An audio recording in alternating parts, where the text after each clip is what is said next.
Thursday to handle our traffic enforcers orientation and seminar.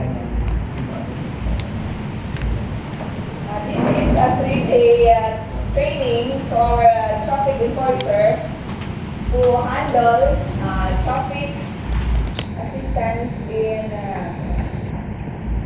highway. Kaya ako na lamang, pinagbigayan ako.